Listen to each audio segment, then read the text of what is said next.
is the real Yinzer specialty, the potato patch fries. People come far and wide to indulge. I won't be partaking in such shenanigans, but my group will definitely be having some, I'm sure.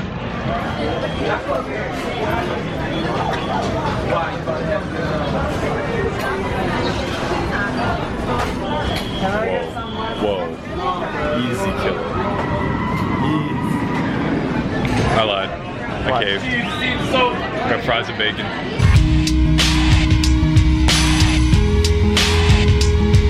Yeah.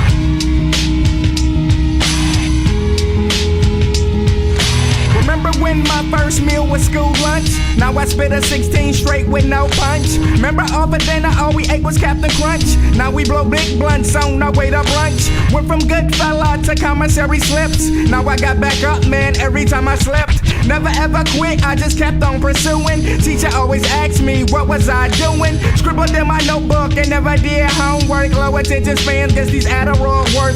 Rock Tommy Hill shirts, ones with the boat. Rock poor kicks way before we even smoke. Used to have baby lungs choking when I hit it. Nowadays face a whole 7 in a sitting. Remember back then, man, we thought we grown up. Rushing at a kid just to be grown up. Yeah. Rushing at a kid just to be grown up. Yeah. Oh man, I'm here. This is nostalgia at its finest. So growing up, every summer, the one day everyone looked forward to was Kennywood Day. And what that was my local community and all local communities around us would get one day at the park where everybody would get discounted tickets, would all come down and collectively get to ride.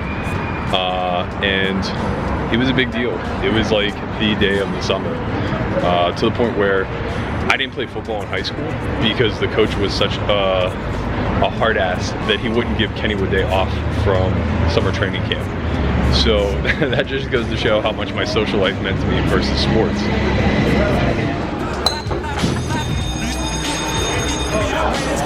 Yeah. I can eat a pound and 664 quarters. Burn up fire and drown drops of water. Son, I told ya, got them bangs like Goya. Gone up them pills, got me jumping off the sofa. Hotter than a hot pocket out the double microwave. Model bitches begging. This is called. Have you ever seen anyone do it?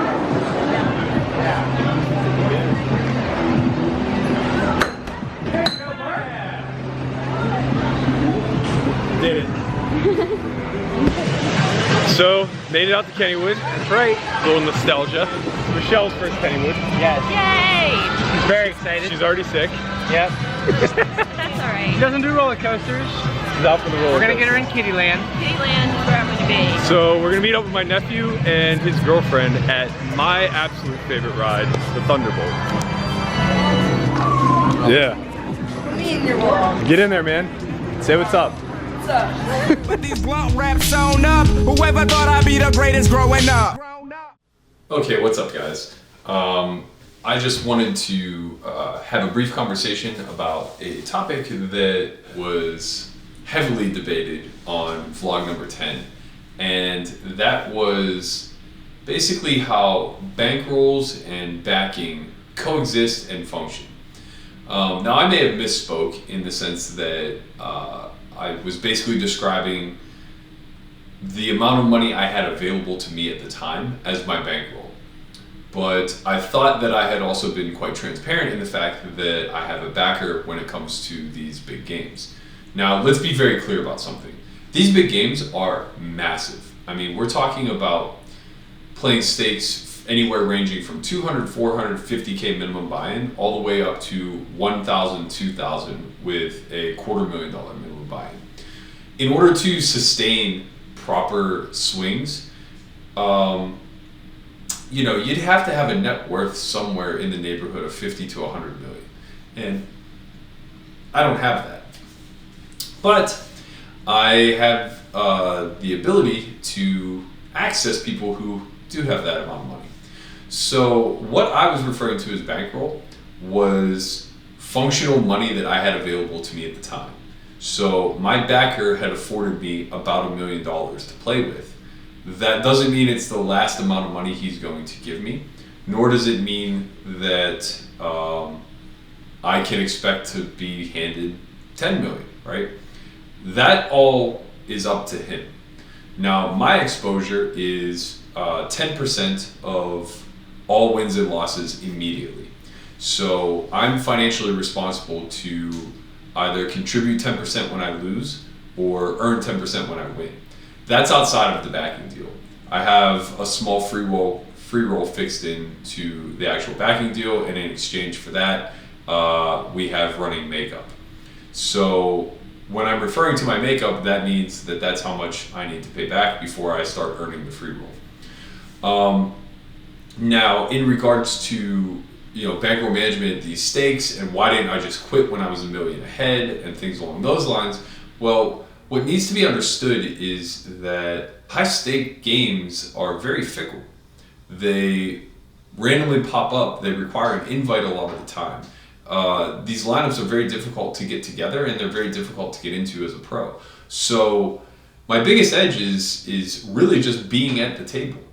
And it's very important to be maximizing in these spots. So very rarely am I going to be in a good game and say to myself like, oh, I'm too financially exposed, I'm going to have to leave. Now that'll certainly be true in other scenarios where, potentially I'm playing 100, 200 and have like 50 to 80% of myself. In that dynamic, then it's possible if I have $1 million on the table, that I just have far too much exposure there and I would need to leave. But in a very general sense, it's like my exposure is meaningless. That's why I have a backer, is so that I'm protected. And they're largely making the decisions as to whether or not I should continue to play or should pick up, because it's largely their money. And that's just how the business world works as a whole, right?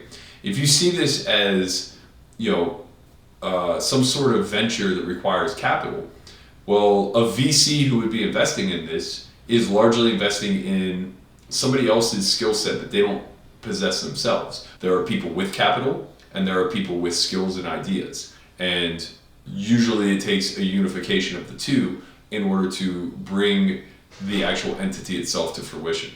And there's just really nearly nobody in poker outside of the businessmen who have independent wealth beyond this game that are capable of playing 1K, 2K as more than just a shot. The best tournament players in the world, like Fedor, are probably pretty limited to accruing around 15 to 30 million in wealth. And you really have to go on a run the way that he has. I mean, he's discerned himself as having a massive edge in small field, big buy-in events. But even still, most of the money that he earned up front, I'm sure he didn't get to keep, because there's just no way he could have entered such a difficult marketplace with such a high financial barrier of entry by having a huge piece of himself. So his first wins in 100Ks and 50Ks and things along those lines, he was probably greatly pieced out. So basically that's how the backing world works. That's how the business of poker and finance works. And that's why it wasn't that big of a deal. I mean, it hurt, right? Like, it sucks to lose $1 million in a session when you were up $1 million. But it's not going to put me out of action. It certainly didn't have me living under a bridge afterwards. It impacted me very much so from a financial standpoint, but not so much so that it's going to alter my life one way or the other. These are just the swings, and this is what I wanted to let you guys in on. So I hope that clears up a lot more of how this world works, how the business ventures take place, and I'd be happy to go into it a little bit further if ever there are some questions that arise.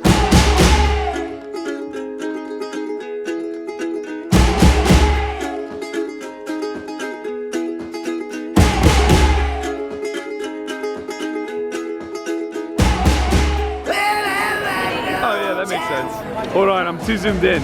Pretty close up. Say hi, Jace. Hi, Jace. No, it doesn't work that way. I'll get in with you. This is my best friend ever in the whole wide world. Forever. And Jenny. And Jenny Bullet. We're about to hit the pirate game. You're gonna see plenty of him black the fuck out tomorrow during the draft. Yes. At his dick. I threw the can at his dick. Yes. We've tried this. Hi. Here, I'll reenact it. Sammy Watkins. Hey, why would you kill this world?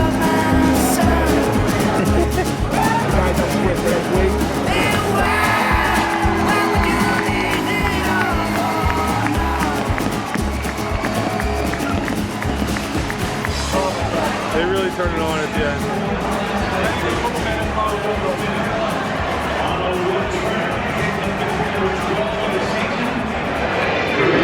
Root for the Pirates.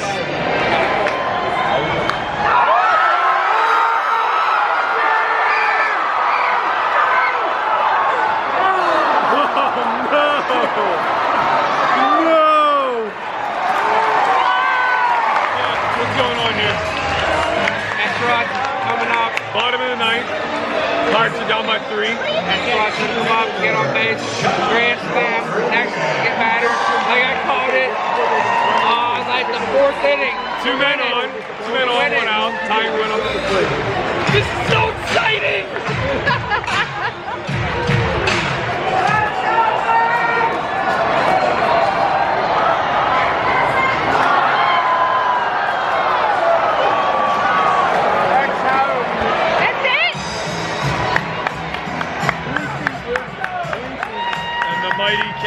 Struck out.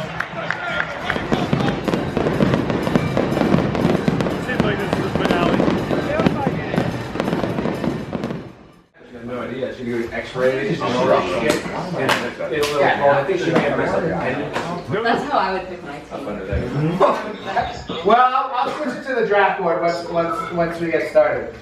Yeah, just put me in touch with the draft board. Look, Berkey's taping you while you're on the computer. Hi, Glenn. It's adorable. Hi, Glenn. Yeah, so you're running this clicky draft, yes, Chase? No. Somebody's got It's for the vlog, John. I don't approve. I want you to blur me out. No. I do not give my approval. I don't care. That's John fucking Simon. Listen. He lives in South Carolina. Just so we're clear. His wife's Lindsay I am not Simon. allowing this to happen on your blog. You No. do not have my approval. He's totally drunk right now, so he doesn't know what he's saying. Right, he's not We'll himself. edit that out. Yeah.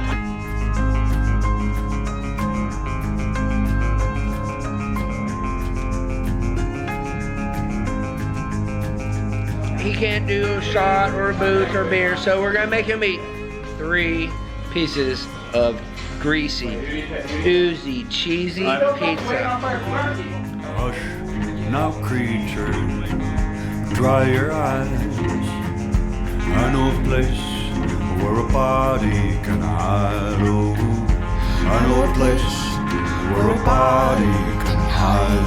So, this is the end of the night. We got the fire going. Like, it's dark as fuck. We all drafted. What really matters more. We're all happy. We're all together. Good times. Having fun. Friends. Just being friends. Drinking. Hanging out. Having fun. And that's what all life's about. Of being able to hang out with your friends and have good times. No matter what kind of curveballs life throws at you. It's a good time. And we're all happy that Matt comes home. Thank you guys for tuning in this week. We have a real special one coming up for you next week where I will be playing Poker After Dark Sit and Goes, 25K winner take all. I'll be playing back-to-back sessions in 2 pretty interesting laps. The first one, a lot of fun, and the second one, a really tough dynamic against a lot of guys that I consider to be my peers. So look forward for that in the next vlog. Thank you guys. If you like what you see, please subscribe below. Hit the like button, drop us a comment, anything you'd like to hear from us in return. Though my days are over, you know where I'll be. Swim that lost river